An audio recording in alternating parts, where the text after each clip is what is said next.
Shalom, friends, and welcome back to this week's latest installation of a Bisseleh Torah. Behar, Bechukotai, is a double portion which we read this week. And it begins with a sense of counting, just like in this season of counting when we count the days from Pesach to Shavuot, from Passover to the holiday of Shavuot weeks, when we celebrate the giving of the Torah.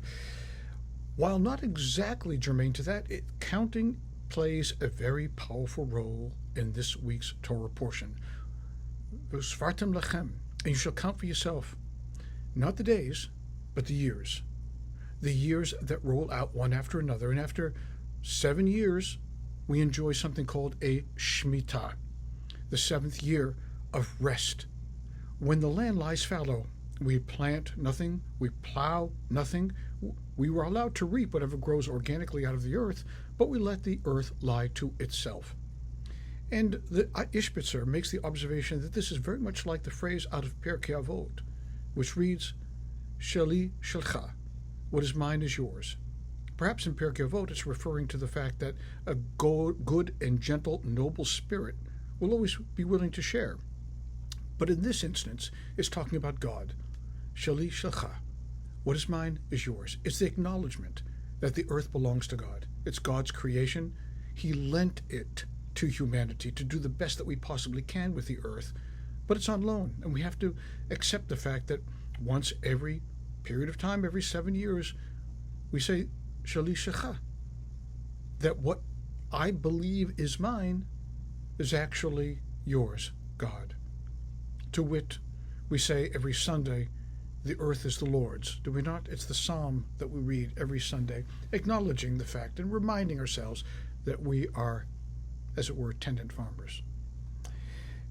But every 7 times 7 years also has a special place in this week's portion. It's called the Yovel. In English, we might call it the Jubilee year. The Jubilee year was a manumission of all debts and the return of property back to its original owners. And the Ishbitzer again refers us back to Pirkei Avot, this time, Sheli, Sheli. What is mine is mine. There's the understanding that life has its great tragedies and great bountiful moments. Moments when we stand at the apex of our life, that we feel that we've conquered everything, and other moments where we stand at the very bottom of the valley, wondering how we're going to extricate ourselves.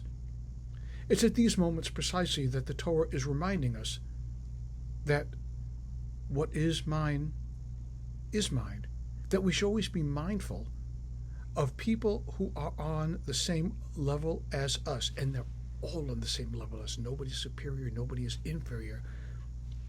That what a person has is sacred to them. It's holy to them. And it actually uses that word in describing the Jubilee year, acknowledging the fact that what a person holds or held once is holy to them.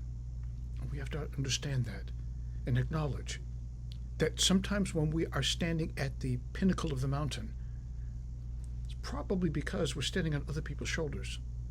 And it's time to realize, when that happens, how those people have been oppressed. Lift them up. And when we're standing at the very bottom of the valley, looking up, gazing, wondering, when will our moment finally come? This is our moment, the Yovel, the Jubilee year. Now, whether you're looking at these passages as literal, every 7 years, every 49 years, or metaphoric, that this needs to happen every 7 months, or every 7 minutes, I think the understanding is that we are supposed to acknowledge God looking vertically, and people looking horizontally. That axis is so pivotal, powerful, and makes of us the human beings that God knows that we ultimately can be. Shabbat Shalom.